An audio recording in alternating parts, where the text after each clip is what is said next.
नमस्कार क्यूटीज़। तो आपका स्वागत है मेरे चैनल के अंदर। तो लास्ट क्लास हम लोगों ने हरप्पन सिविलाइजेशन के बारे में पढ़ा था थोड़ा बहुत। आज हम थर्ड पार्ट है हमारा, इस थर्ड पार्ट में हम लोग डिस्कस करने वाले हैं एग्रीकल्चरल टेक्नोलॉजीज़ के बारे में।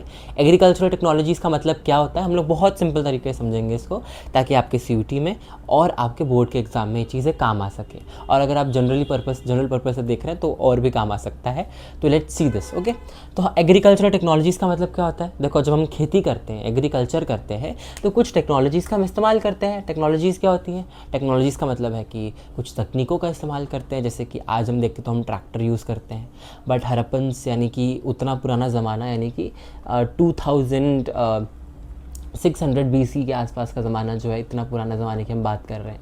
ठीक है, तो जब हम इतने पुराने समय की बात करते हैं तो ऑब्वियसली तब तो ट्रैक्टर तो होगा नहीं, है ना। क्या करते थे वो लोग, क्या टेक्नोलॉजीज़ थी जो वो यूज़ किया करते थे, उसके बारे में हम इस टॉपिक में बात करने वाले हैं। तो सबसे पहली चीज़ याद रखना, agricultural practices difficult to construct. मतलब ये पता करना कि वो क्या क्या एग्रीकल्चर किया करते थे, बहुत डिफ़िकल्ट है। क्यों डिफ़िकल्ट है? क्योंकि एग्रीकल्चर में जो भी चीज़ें यूज़ हो रही हैं, एग्रीकल्चर जो भी लिटरली यूज़ होता है, वहाँ पर वो चीज़ उगाई जा रही है जो पेरिशेबल है। पेरिशेबल मतलब कि जो नीचे दबने पर गल सड़ जाती है, जल्दी से डिकम्पोज हो जाती है जल्दी से। तो दिक्कत ये है। दूसरी दिक्कत क्या है? दूसरी दिक्कत ये है कि आज वहाँ पर कंस्ट्रक्शन हो रहा है, आज वहाँ पर चीज़ें हो रही हैं, वहाँ पर सिल्टेशन, बहुत सारी चीज़ें हो गई, जिससे क्या हो रहा है कि इतना पॉसिबल नहीं है उस चीज़ को समझ पाना। दूसरी चीज़ क्या है? आप देखो ध्यान से, सील सबको पता है। सील क्या होता है? सील मतलब मोहर, ठीक है, जो हम थप्पा लगाते हैं वो मोहर जो है, उस पर हमें ना एक मोहर पे, पहले आप लोगों ने देखा होगा ना कि आजकल जो स्टैम्प काइंड ऑफ स्टैम्प कह सकते हो, सील थोड़ा अलग होता है जो सील कर देता है, तो उस पर ना अलग अलग डिज़ाइंस बने होते हैं। तो उसमें से जब हम लोगों ने स्टडी करी सील्स की, तो हमें एक सील मिला जिसमें बुल बना हुआ था। बुल मतलब आपको पता है, बुल मतलब बैल बना हुआ था, ठीक है, बैल बना हुआ था सॉरी, बैल बना हुआ था। तो अब ध्यान से समझो कि किस तरीके से जो आर्कियोलॉजिस्ट हैं वो एक्सट्रोपोलेट करते हैं। एक्सट्रोपोलेट मतलब कि बढ़ा चढ़ाना पड़ता है, हमें नहीं पता, डायरेक्टली सोर्स नहीं मिल रहा है हम लोगों को। इतनी पुरानी जगह के बारे में जानने के लिए बहुत मुश्किल है। ऊपर से आप सबको पता हो तो हम लोगों को अभी तक हरप्पन्स का ये भी नहीं पता कि वो क्या लिखते थे, उनकी राइटिंग सिस्टम भी डिस्कवर नहीं कर पाए हम लोग। इसीलिए उन्होंने क्या पता करा कि वहाँ पर बैल था, तो बैल बना हुआ, बैल की हड्डी वगैरह भी नहीं मिली, बैल हमें सील पे बना हुआ मिला है। तो उन्होंने एक्सट्रापोलेट करा कि अगर उनको बैल के बारे में पता होगा तो ऑक्सन हम लोगों को पता है। ऑक्सन मतलब कि जो भी यूज़ करते हैं ना हम लोग, आप लोगों ने देखा होगा, क्या बोलते हैं उनको, जो यूज़ होते हैं हमारे फील्ड्स के अंदर, आप लोगों ने देखा हो ना, जिनके सींग होते हैं बड़े बड़े, तो वो जो है उनका हम लोग यूज़ करते हैं, बैल ही बेसिकली, ठीक है, काइंड ऑफ बैल। बुल्स आर बेसिकली मतलब हाँ, बुल आप लोगों ने देखा होगा तो थोड़ा सा मोटा टाइप्स का होता है, तो और वैसा ही दिखता है, मतलब दोनों सेम दिखते हैं काइंड ऑफ। इसीलिए हमने एक्सट्रापोलेट बढ़ा चढ़ाकर बोल दिया कि बुल जानते हैं तो यार ऑक्सन तो जानते ही होंगे।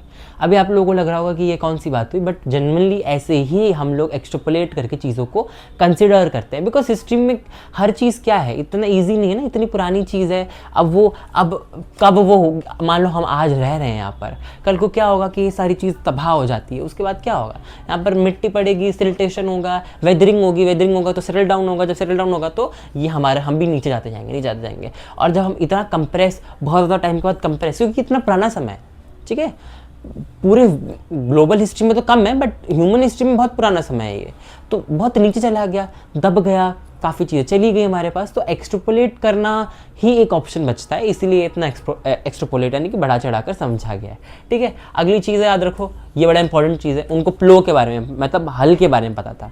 हल कैसे पता लगा हम लोग को हल यूज़ करते थे? हल पता लगा क्योंकि हमें एक टेराकोटा मॉडल मिला है। टेराकोटा मतलब मिट्टी, चिकनी मिट्टी का जो है बना हुआ एक मॉडल देखने को मिलता है, एक मॉडल मिलता है। इसीलिए हमें पता लगा है कि टेराकोटा मॉडल मिला है, तो हम वो प्लो यूज़ करते होंगे, यानी कि हल यूज़ करते होंगे। सिंपल चीज़ है, याद रखना, ये MCQ के हिसाब से इंपॉर्टेंट है। कहाँ मिला है? चोलिस्तान कहाँ पर है? आज के पाकिस्तान में। बनावली में मिला है। बनावली कहाँ है? आज के हरियाणा में। इंडिया की साइड्स तो मतलब किसी भी चांस में ना भूलना मत बिल्कुल भी।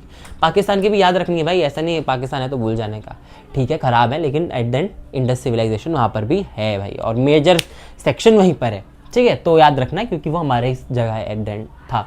तो बनावली क्या है, इंडिया में है, सिंपल चीज़ है बिल्कुल, बनावली इंडिया में है। प्लफ्ड फील्ड्स क्या होती है, प्लफ्ड फील्ड्स मतलब जुती हुई फील्ड्स, जुती हुई फील्ड्स मतलब कि जिसमें फ्लो चल रखा होगा उसको हम जुता हुआ बोलेंगे। अब जुता हुआ फील्ड हम लोगों को मिला है कलीबंगा, ये तो डायरेक्ट प्रूफ हो गया है ना। हम जब डेटिंग करते हैं तो पता लगता है कि इतनी पुरानी इसमें ये फील्ड है, और पता लगता है कि वहाँ का जो प्लफ्ड फील्ड है वो कहाँ का है, कलीबंगन। कलीबंगन कहाँ पे है भाई, जल्दी बता दो, कमेंट कर दो तुरंत से, तो अगर आपको पता है कहाँ पर है तो ओके वेरी गुड। मुझे लगता है आपने कर दिया होगा, नहीं भी क्या तो करो पहले। राजस्थान में, पता था आप लोगों को, हाँ या ना बताओ। राजस्थान में प्लफ्ड फील्ड हमको मिलता है कलीबंगा के अंदर, ठीक है, याद रखना, इस चीज़ को भूलना नहीं है। प्लफ्ड फील्ड मतलब जुती हुई फील्ड जहाँ पर खेती के हमको साइंस मिलते हैं। उसके साथ साथ 2 डिफरेंट क्रॉप्स वर ग्रोन टुगेदर, और हम लोगों को पता था कि वो काइंड ऑफ इंटर क्रॉपिंग भी करते थे, मतलब कि 2 क्रॉप्स को एक साथ उगाया करते थे। वो इंटरसेक्शन होता है 90 डिग्री वाला, वो अलग चीज़ है, ठीक है, हम लोग को ऐसे देखने को मिलता है। तो इसी वजह से हमें ये भी पता है कि वो 2 तरह की क्रॉपिंग किया करते थे, 2 तरह की क्रॉप्स को एक साथ उगाना जानते थे। अच्छा, इसके यहाँ पे फ़ायदे नहीं लिखे, बट आप बताओ, आपको पता होना चाहिए कि उसके फ़ायदे क्या होते हैं। इंटरक्रॉपिंग यानी कि 2 तरह की चीज़ों को उगाने का फ़ायदा क्या होता है कि मान लो किसी पौधे को बीमारी लग गई, तो हर डिजीज़ जो है, जैसे कि इंसान की डिजीज़ जो है वो किसी जानवर तक ट्रांसमिट नहीं होती, वैसे ही एक पौधे की डिजीज़ जो है दूसरे पौधे पर भी यूजुअली ट्रांसफ़र नहीं होती, इसलिए 2 पौधे लगाए जाते हैं कि एक फसल में कमी आ जाए, दूसरा टिक सके, ठीक है। उसके साथ साथ क्या होता है, अगर हम 2 तरह की क्रॉप उगाएं तो एक जो ज़्यादा पानी खाती है वो उगा लें, दूसरी वैसी उगा लें जो कम पानी खाती है, तो इससे क्या हो सकता है, बैलेंस क्रिएट हो सकता है, इसलिए हम इंटरक्रॉपिंग यूजुअली करते हैं, ठीक है, ये भी याद रखना। दूसरी चीज़, अब पता लगाते हैं टूल्स के बारे में। देखो, हड़प्पा के बारे में इतनी चीज़ें अनडिस्कवर्ड हैं कि ये one of the most important section है, जिसमें अगर आप लोग आगे जाकर रिसर्च करना चाहें तो बहुत ईजीली आप कर सकते, ईजीली तो नहीं बट आप कर सकते हैं उसमें, क्योंकि बहुत स्कोप है इसमें रिसर्च का और डिस्कवरीज का, क्योंकि हमें बहुत चीज़ें नहीं पता। जैसे कि हमें ये नहीं पता कि वो क्या टूल्स यूज़ करते थे, क्योंकि ये चीज़ भी याद रखना, iron was not discovered at the time of Harappa. हमें ये पता है कि जो हल है, हल मतलब कि हल जो है वो लोहे का यूज़ करते हैं हम लोग आजकल, तो लोहा यानी कि आयरन जो है उस ज़माने में डिस्कवर्ड नहीं था, हड़प्पन के समय पर डिस्कवर्ड नहीं था। तो वो क्या यूज़ करते थे टूल्स में, क्या वो लकड़ी का यूज़ करते थे, कैसे वो डिग किया करते थे, कैसे वो खोदा करते थे, ये अभी भी हम लोग को कन्फ्यूजन है, डाउट है, ठीक है। उसके बाद देखो, ये इलाका कौन सा है, वेरी गुड, ये इलाका क्या है, सेमी एरिड। कहाँ था हड़प्पा, हड़प्पा ईस्ट रीजन में, ये पाकिस्तान का ये रीजन, यहाँ पर पंजाब, हरियाणा, थोड़ा सा नीचे गुजरात का पार्ट है ना, ये सब आ गया। तो क्या है, ये सेमी एरिड रीजन है। सेमी एरिड रीजन क्या होता है, जल्दी बता दो। सेमी एरिड मतलब कि, एरिड मतलब होता है सूखा, सेमी मतलब कि आधा सूखा, ठीक है, हाफ सूखा हुआ एरिया ये हुआ करता था। तो अब जब थोड़ा सा सूखा हुआ लैंड है तो उसको क्या चाहिए, पानी चाहिए, क्योंकि वहाँ पर तो आएगी नहीं बारिश, वहाँ तो इतनी बारिश होगी नहीं, तो इरीगेशन के लिए क्या क्या चीज़ यूज़ करते हैं हम लोग, वेरी गुड, वेल्स का इस्तेमाल यानी कि कुओं का इस्तेमाल करते हैं हम लोग।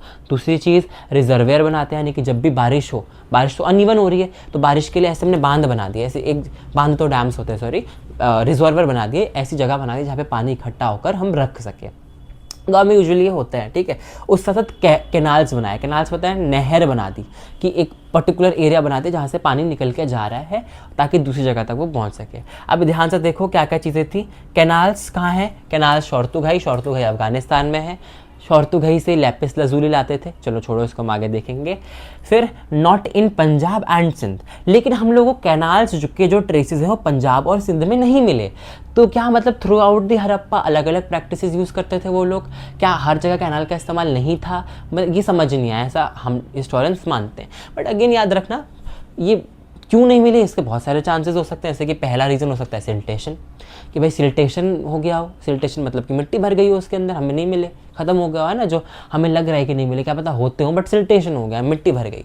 दूसरा क्या हो सकता है, और प्रोबेबली यूज़ ऑफ फिल, और ये भी हो सकता है कि क्या पता वो कुओं का इस्तेमाल करते हो, है ना, वो कुछ भी तो यूज़ कर सकते हैं। तो फिजिबिलिटी के ऊपर है कि क्या मिल रहा है, क्या नहीं मिल रहा है, क्या मजबूरी है, इसके हिसाब से। तो ये हम लोगों को अभी भी पता है। तो कहाँ मिलते थे, याद रखना, ये मिलते थे शोरतुगाई, हम लोगों को पता लगा शोरतुगाई अफगानिस्तान में हम लोग क्या मिलता है, कैनाल्स, नहर मिलते हैं। फिर लास्ट में क्या मिलता है, रिजर्वेयर। रिजर्वेयर क्या होता है, मैंने बताया अभी, पानी इकट्ठा करने का वो हमें मिलता है धोलावीरा। और धोलावीरा कहाँ पर है, very good, Gujarat, Gujarat, very good. अगर आपने ये चैप्टर पढ़ा है, अगर आपने चैप्टर पढ़ा है तो मुझे एक और, क्योंकि बहुत सारे हैं, बस एक और हड़प्पा के साइट का नाम बता दो जो गुजरात में पड़ता है, ठीक है, जल्दी से कमेंट करके बता दो। अगर आपको ये वीडियो पसंद आई तो लाइक करो। आपको और कौन कौन से चैप्टर और कौन से टॉपिक्स के ऊपर चाहिए मैं वीडियो बनाऊं तो उसके बारे में भी मुझे बताओ। और दूसरी चीज़, सब्सक्राइब करो जल्दी से। और तीसरी चीज़, अगर आपको मुझसे पर्सनली पढ़ना है तो प्लीज़ कमेंट करो, I will share you my contact number और हम लोग एक ट्यूशन स्टार्ट करेंगे। Thank you so much.